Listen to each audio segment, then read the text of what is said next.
Welcome to the Research Culture Uncovered podcast, where in every episode we explore what is research culture and what should it be. You'll hear thoughts and opinions from a range of contributors to help you change research culture into what you want it to be. Hi, this is Ruth Winden, the Careers with Research Consultant at the University of Leeds. And this is Ged Hall, and I'm an academic development consultant, and I also work at Leeds with Ruth. You're joining us both for a bonus episode in our Research Culture Uncovered podcast. Now, so far in our podcast, we've used seasons of around 8 episodes looking at different topics. My season is all about researcher careers, and it finishes on the 14th of June, 2023. And of course, I say to you, check out my season. There's some excellent podcast episodes with researchers who've made some very courageous and strategic career decisions. And I've had feedback that it's been really it's been really helpful. So do check them out. And my season follows Ruth's, focuses in on research impact and its effect on research culture, and hopefully how to make those effects positive. But the reason this is a bonus is because it really combines our 2 themes. And so we're delighted today to be talking to Sarah McLusky. Sarah has worked in and around research since 1999 for museums, universities, learning societies, science centres, education providers, and she's now freelance, which includes running the Research Adjacent podcast, and that's where our interview today will kind of focus. But Sarah, before we dive into that, I've given people a kind of quick thumbnail of your career, but give people some flavours of it. Maybe the highs. Maybe you want to talk about the lows, but I'll leave that up to you. And what you really enjoy doing. Yeah, sure. So I've been, yes, as I now say, proudly research adjacent since 1999. This is not any kind of career that I planned, as I think is quite a common story for people who do jobs like mine. But I did do a PhD and then came out of it kind of thinking, well, I'm not sure academia's for me, but what else might be out there? And during my PhD, I had been doing things like I'd been going on kind of communication courses and media training courses and things like that. And then also running events at the Students' Union. I had holiday jobs working in visitor attractions and things like that. So I had this sort of other skill set that I was kind of developing. And I found myself right at the juncture when science communication was exploding.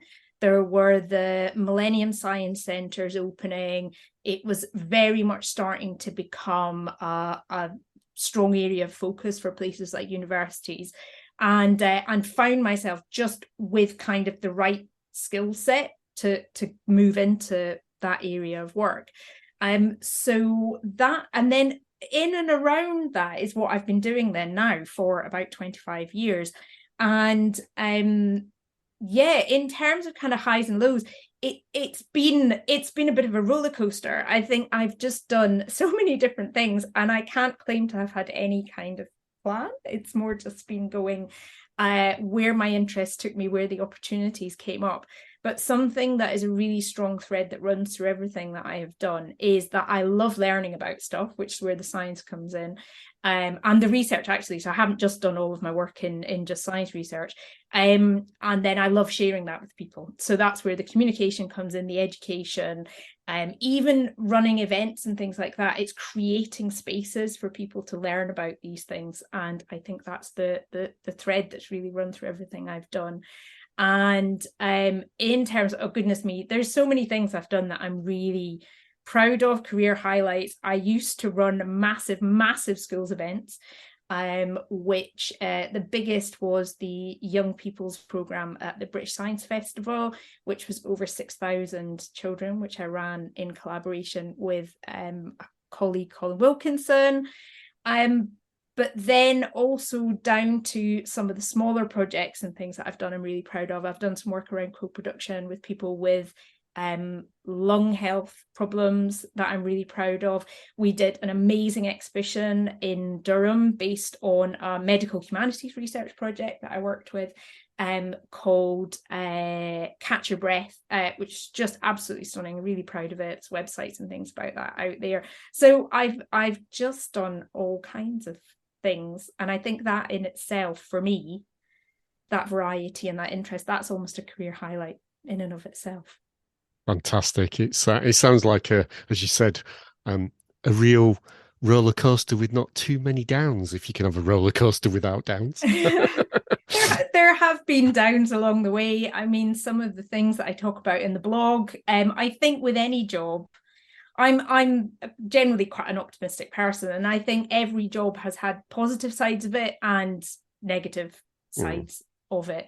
And I try to focus more on the positive side of things, but often when I found myself moving on to do something else, it has been because of some of those downsides. You know, I had a job that involved an awful lot of traveling, and that just didn't work for me. And I had, when I say a lot of traveling, it was like 2 or 3 nights a week when I had a young child at home, you know, and that sort of thing that you just, but I'm the kind of person who just goes, okay, it's time to do something else now, and move on. So yeah.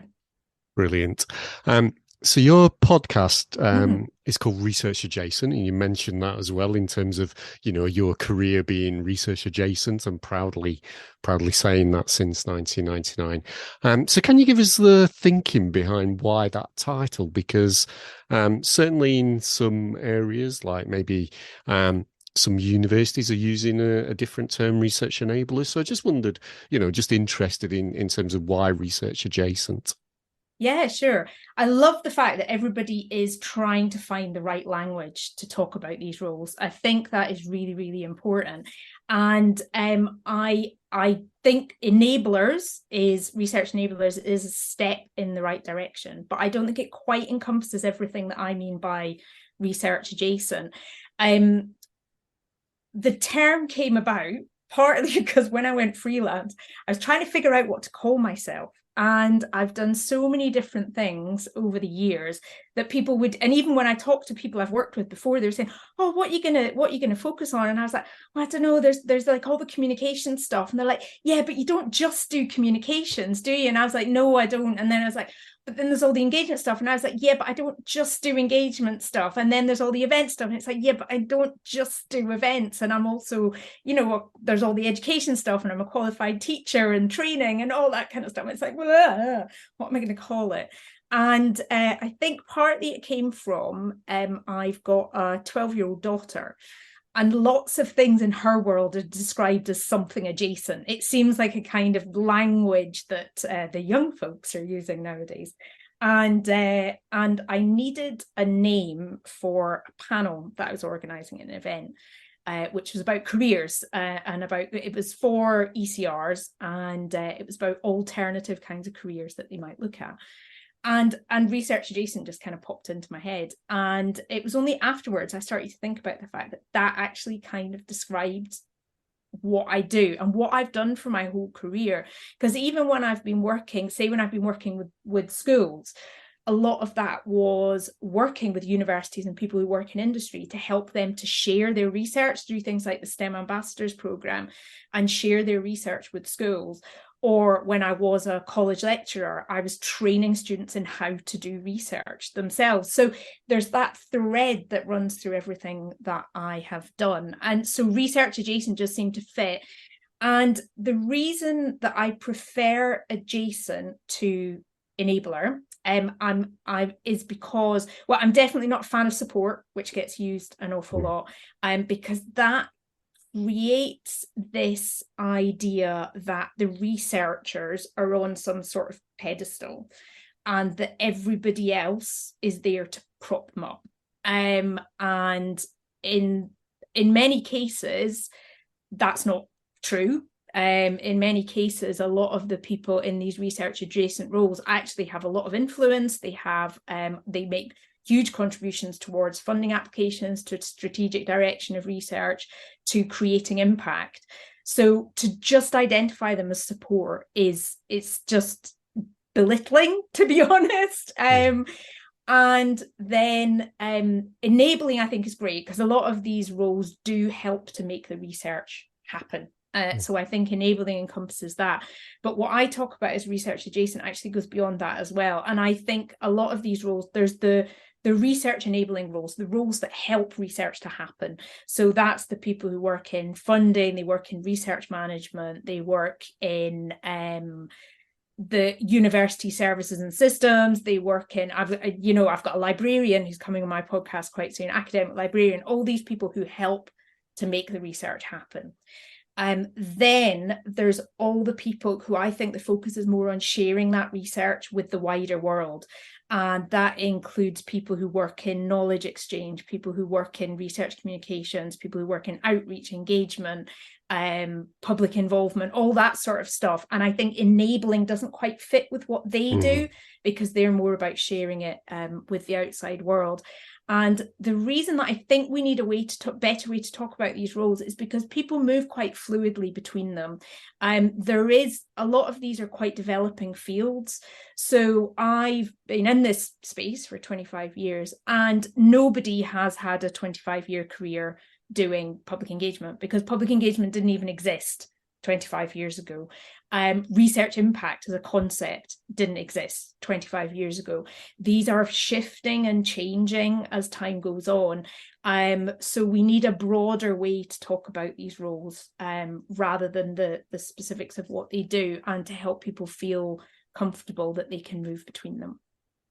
Yeah, some interesting things that there were a load of things I'd like to pick up on, but just for time, I think that the one about the fluidity of these roles and the kind of isn't a curriculum to kind of learn how to do them is really interesting, because that's certainly something in my field, research impact, that you mentioned there, is something that we're really starting to discuss. How can we create that kind of curriculum, and how can we support people to explore that curriculum within the roles that they're doing? So that's certainly something that's being discussed internationally, actually.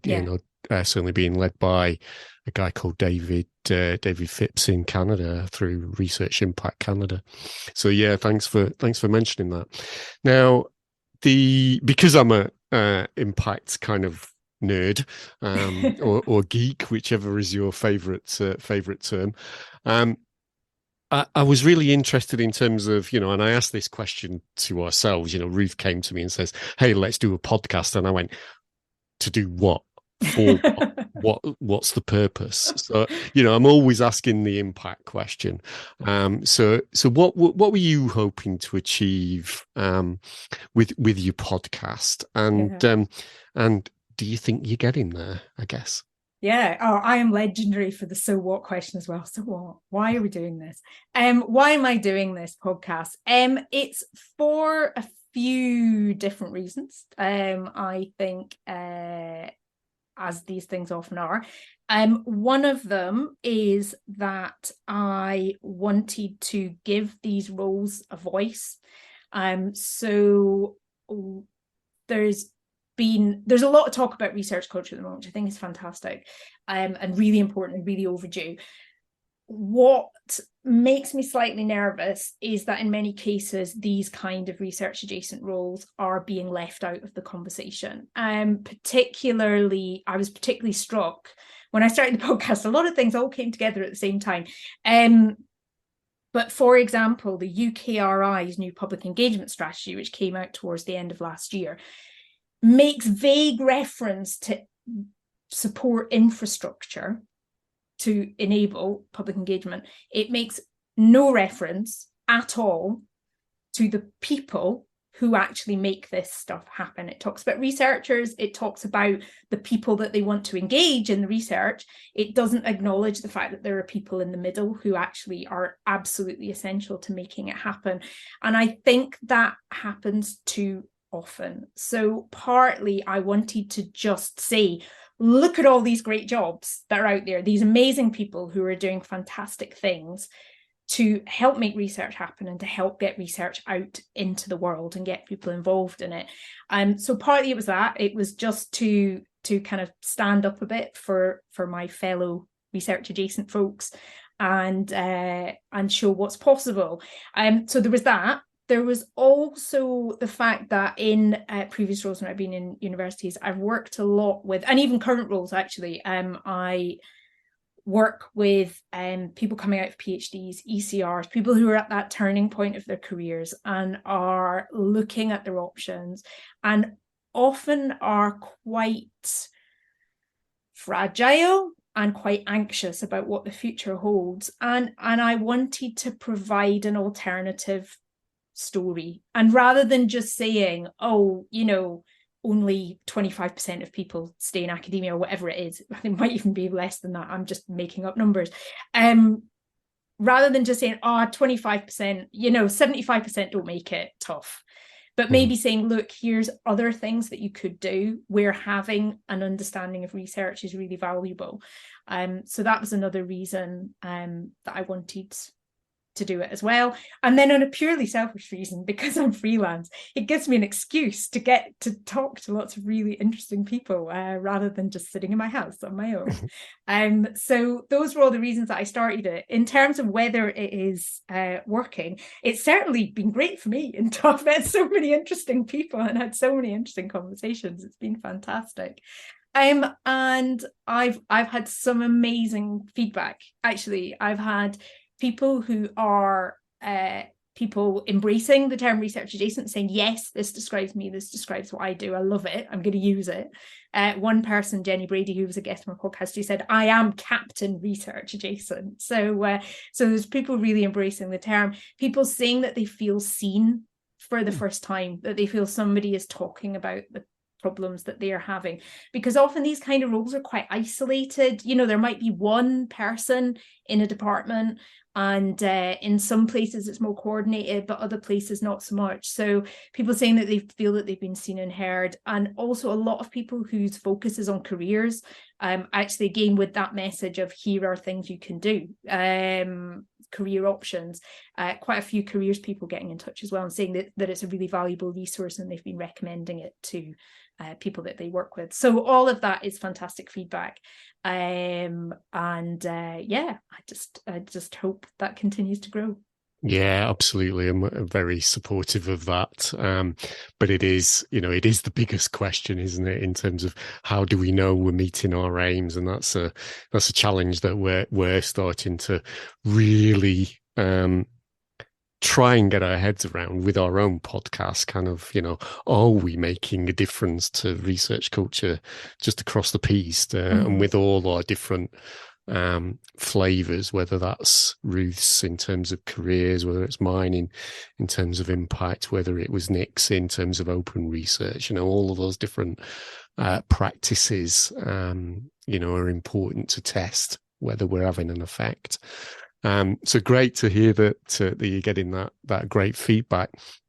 You've also kind of explored a lot of, as you said, a lot of different career paths, and it's really interesting to see the mix of people you've interviewed. You know, people in working directly in universities, people in freelance roles, people who are business owners and kind of growing a business around a service that is I guess interesting. How does that translate with the research adjacent in terms of, you know, if it's a service that's coming into research? But it just interestingly, I was kind of did you notice any differences between, you know, people who were directly employed and people who are freelance in terms of things that were added to that experience or that were missing from that experience in terms of the freelance?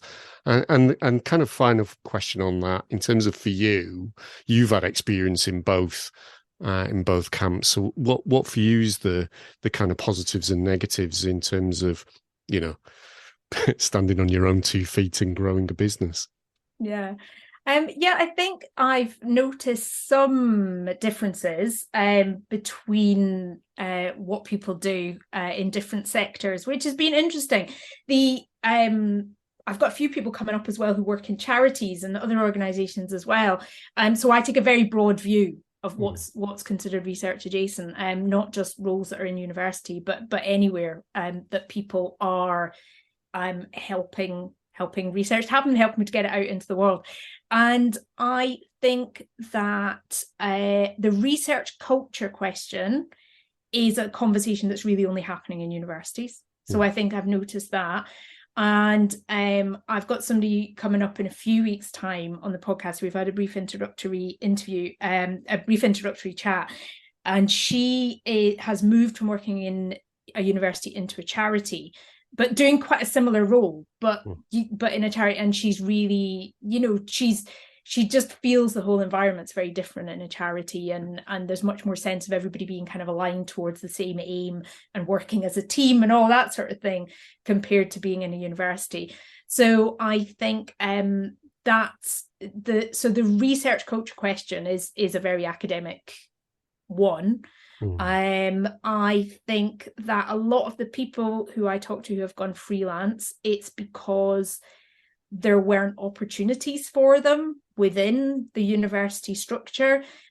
People like me, for example, I reached a point in my career where I was to go any higher, and this isn't just in universities, because my brother and sister don't work in universities. My sister's an electrical engineer, my brother's a product designer.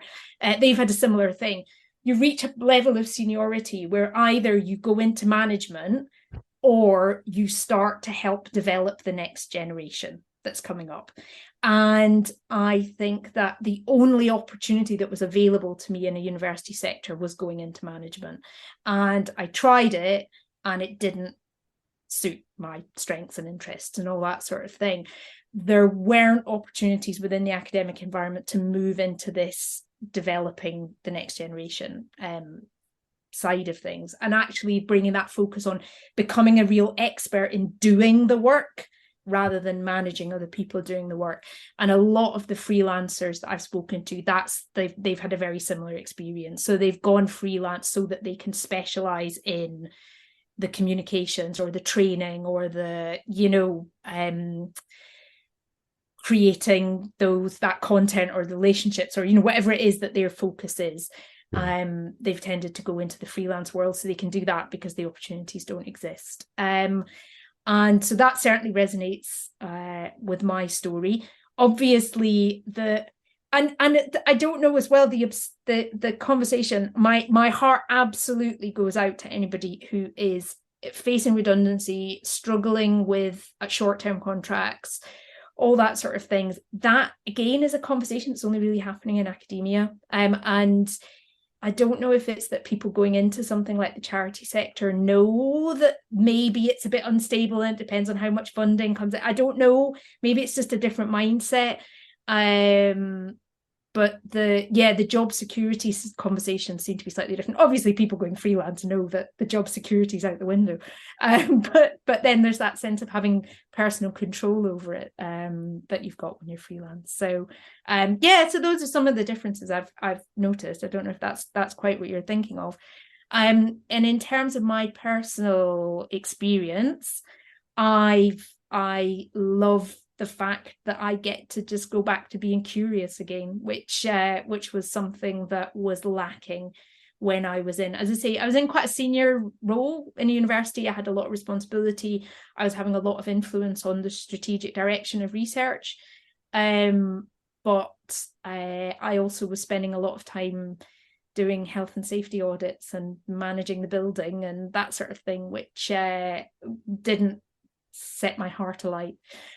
So I've really enjoyed that. But then there's the challenges of working on my own and having to kind of drive everything forwards myself. And sometimes I really miss having the team around me. So I have the opportunity to connect with people, but having a kind of everyday team, that you all feel like you're in it together. I do miss that sometimes, but yeah. Yeah, it's interesting. There's no There's no panacea, no green grass that's always completely green and never suffers from a bit of drought. So absolutely, yeah. But it was fascinating that just picking up on that point about progression and kind of like there only seems to be kind of limited scopes in terms of those options, because I know Ruth a little while ago really helped me to think that through for myself as well, in terms of, do I go for that kind of big job and realize that it's taking you away actually from doing the thing you're doing, but managing the thing you're doing. That was a really helpful conversation for me, and as we're talking about Ruth, I'm going to hand over to her part of the interview. Thank you, Ged. Sarah, what you describe resonates so much with me, because before I joined the University of Leeds in my current role as Careers with Research consultant, I ran my own business for 20 years. I was basically a freelancer, and I used 20 years of my life to do the things I absolutely love doing, and that freedom that you have to do whatever interests you, where you can make the biggest difference. The autonomy, the quick decision making. I think that's the thing I struggle most with in the academic sector, is, my word, do we take time to make decisions, and I've been called impatient by Ged because I have that drive and that energy. Why on earth does it take so long? So sometimes I really have to rein that in before it gets frustrating. But then also the flip side, as you say, you are on your own, and it sounds like exactly like me, Sarah. You have a really good network. There are always people you can talk to, but having that day-to-day team around you, that is priceless. That is a slightly different experience. And also, for me, the motivation was, I'd done so many different things, and I thought, having a place as my place for impact, probably not quite in the sense that Ged defines impact, but this is my area. I know where the boundaries are. It's the University of Leeds. I have a clear mission and vision and ambition to, for instance, normalize career conversations. I know now what I need to do, where I need to, go to, who I need to get on board to make that happen. And that is what surprises. But I also know, I am giving up certain things. So as Ged says, it's always a compromise to some extent, and but no regrets so far. So Sarah, what I wanted to ask you about is, you've obviously spoken to a lot of people in different roles, and can we focus on people in higher education? Mm-hmm. It's, for me, what I see, especially with our research adjacents, research enablers, what I hear the most as a trend is they feel stuck. They feel stuck because they can't really progress. There are very few opportunities. Is this the same? And do you notice any other trends with those colleagues of ours? Yeah, that comes up again and again and again in the conversations I've had, Ruth. That people feel that in order to progress, they have to leave and go somewhere else. And I think some of it is because the roles are often tied to projects. So they've got a very defined purpose. They've got a very defined period of time that they're for. And so there's no room to grow. It's like you have to deliver this thing on this project, full stop. Some who've the more, I don't know, the more kind of enterprising ones have been able to then use that to get a foot in the door and to say, oh, can I help you write this next grant, or whatever, and be able to get, named on that. And then that's the next job. And then, you get into those situations. But definitely the lack of progression, because there isn't, again, these jobs are just sort of, they're still sitting in most universities. There may be some that I don't know of, but certainly from my experience and people I've spoken to, they just don't quite sit anywhere. So when I was at my previous role, my immediate line manager, the academic who managed me, was hugely supportive and fantastic. And so the team around me were great. But then HR came in and said, we have to put your job into a job family. And there wasn't a job family that matched with what I was doing. And I ended up being kind of shoehorned into the admin job family, but then that didn't reflect so much the other external liaison work, the communications work, those sorts of things that I was doing. I had another colleague in the same department doing almost exactly the same job as me, who ended up being put into the research structure. So nobody knows where to put them. And so because nobody knows where to put them, there's no sense of what it would mean to progress in that role. What is a senior, what is the next step up, or what is a senior role in this kind of area of work? And so, yes, that is definitely a common challenge. Some of the other things that come up repeatedly, I've already mentioned the job precarity and the fact that the jobs are often tied to a specific funding period, a project. They're brought in, it's like a year, 2 years, something like that, and then if that's the end of funding, that's the end of the job. That's really common. Other things that people have, other challenges that people have are that, again, because there's no kind of recognized career structure, there's no recognizing what it means to do well in these roles. There's no professional development. There's very little professional development. There's no way of demonstrating that they've done a good job.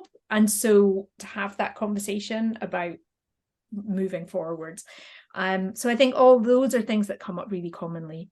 And it's interesting, isn't it? Because it means from an institutional point of view, every time people move on, we lose all that intelligence and all that internal knowledge, and the next person then has to start again from more or less zero, unless the person who left, made some fantastic handover documents. But if it's in a different department or a different part of the unit, that intelligence, that knowledge is gone. Yeah. And it's interesting at the University of Leeds, for instance, we have a strong research innovation service unit. We have different units where people sit, and some of them also sit in departments, or we have the library.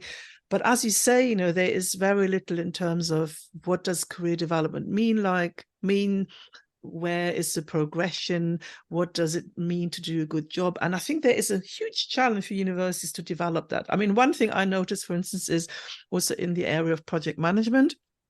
So in many universities, we have more and more project management roles. I wasn't a project manager outside of academia, and I know, for instance, there are very clear progression points in a career as a project manager. And I recently spoke to an external project manager who came to the university and said, so where's the progression structure? I don't see it. She came in at a senior level and thinks, okay, where do I go next? But I can't see anything. And I think we have our work cut out, and I know at Leeds, the university HR service is looking into this, because also it's about how do we retain people, because it's you can earn money in different ways and in different sectors. You know that, I know that, Sarah. Ged knows that, he's been in different sectors as well. You don't have to be in the academic system, you can go elsewhere. But obviously we want to have fantastic people, passionate people, and keep them. Yeah. So where does it go from there? So that leads me on to thinking, Sarah, did anyone share any great tips or strategies? Because I often have to say, I, as a career professional, I can work with people on helping them get over the next hurdle, or find alternatives, or, start even by recognizing their value, because very often they struggle to identify that and articulate that. So that's the kind of work I do. But a lot of the issues we have are structural issues. Mm-hmm.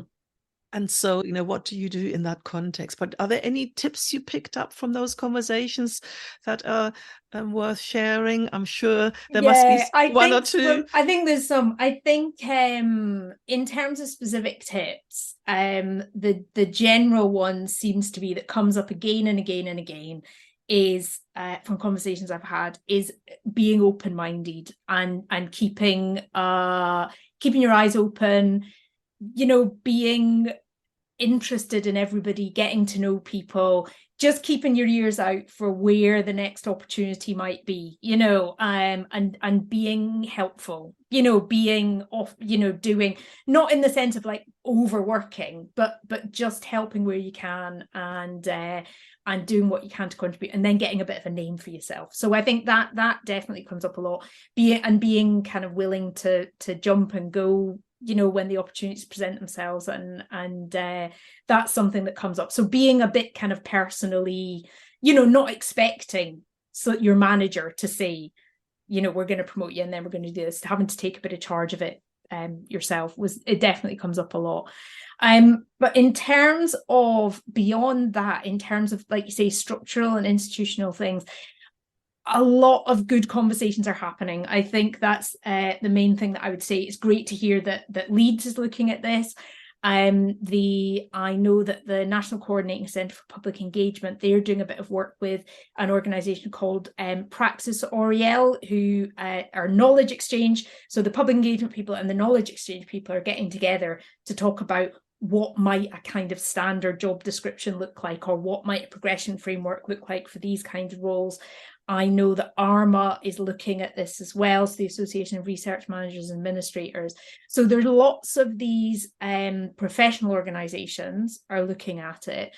And I think in some universities, there are senior academics who are very supportive as well, because that's one of the things. There's been this sort of groundswell of dissatisfaction, I guess, I don't know what you might call it, and people trying to push from the bottom up to get things changed, and I would consider myself very much part of that. I have no real influence on anybody or anything, but I think until we start to get some of the people in the positions of power involved in the conversation, nothing will really change. And I think that some places, as I've said already, I'm a little bit disappointed with the progress that some of the contributions that some of the funding organisations and things are making to this, because their focus is very much on researchers as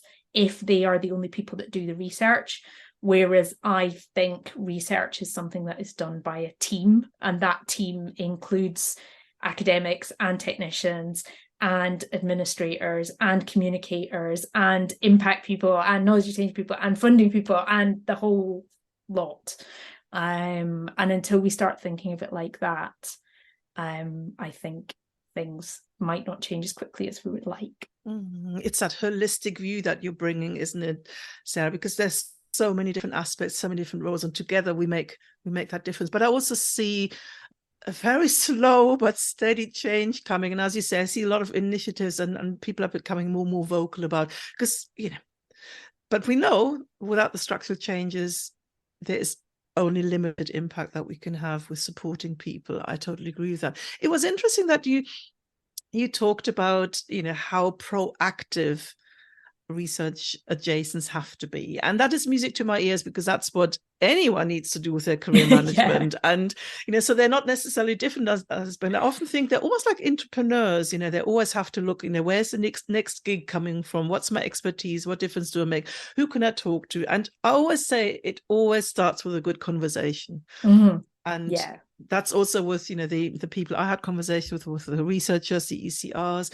Very often it starts with a good conversation and realizing, there are options, or there are projects going, or I didn't realize I'm really good at that, getting feedback. It's these conversations, making time for that, having these career conversations, and that's something I'm really passionate about. That's my big mission. So funnily enough, Sarah, you answered 2 questions in one. So perfect, because I wanted to ask about the tips and the strategies you might have heard of, that openness that people have to have, and seeing opportunities, making them happen, which obviously puts a lot of onus on people. But it's also, we are, freelancers at heart. It's also, that's our sweet spot, isn't it? They're making things happen, making connections.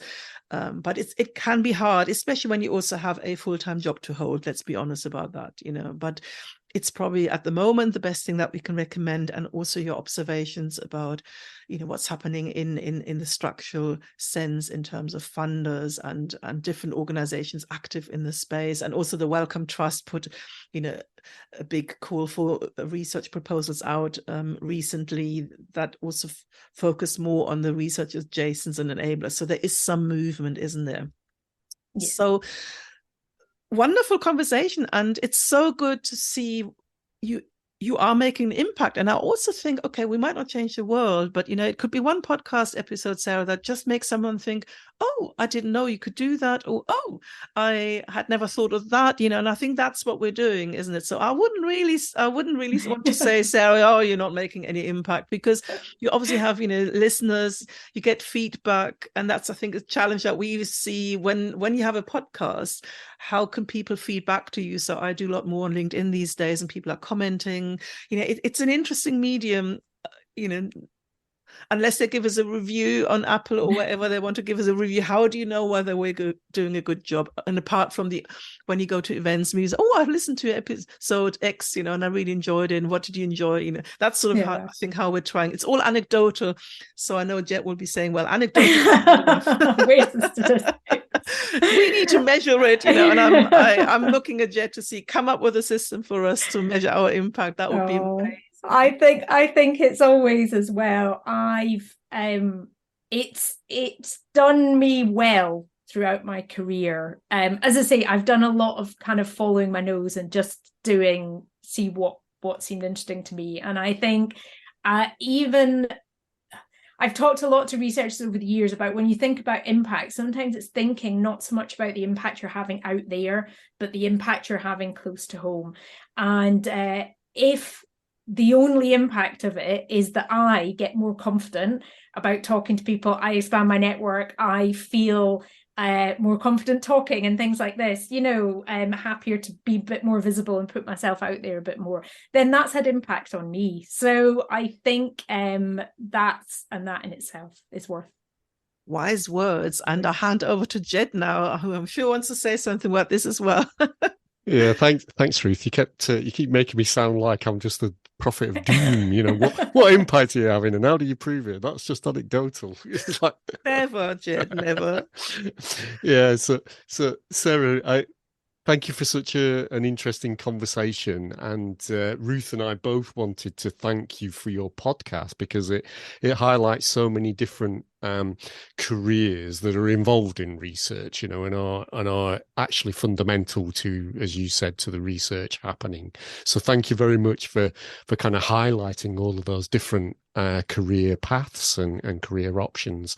And it's actually fascinating to see the podcast actually valuing those careers. It's not just showcasing that they exist, but valuing that they exist, and the people who, brilliantly undertake those careers. So let's hope, you do lead the sector in that direction of properly valuing those careers. So just to remind you, all those people listening out there, Sarah's podcast is called Research Adjacent. We've mentioned the term a number of times, and you know why now it's called that. You can find links to it in the show notes, and it's also on all the major podcast platforms, and we'll put Sarah's own website as well in the show notes. Sarah, thank you so much, and please can you say goodbye to all our listeners? Yeah, thank you so much. That's a really kind send-off there. Thank you so much for inviting me to come along and chat. It's one of my favourite things to do. So thank you. It's been such a pleasure. Thank you so much, Sarah, and see you next time. Thanks for listening to the Research Culture Uncovered podcast. Please subscribe so you never miss out on our brand new episodes. And if you're enjoying the discussions, give us some love by dropping a 5-star rating and written review, as it helps other research culturists find us. And please share with a friend and show them how to subscribe. Thanks for listening, and here's to you and your research culture.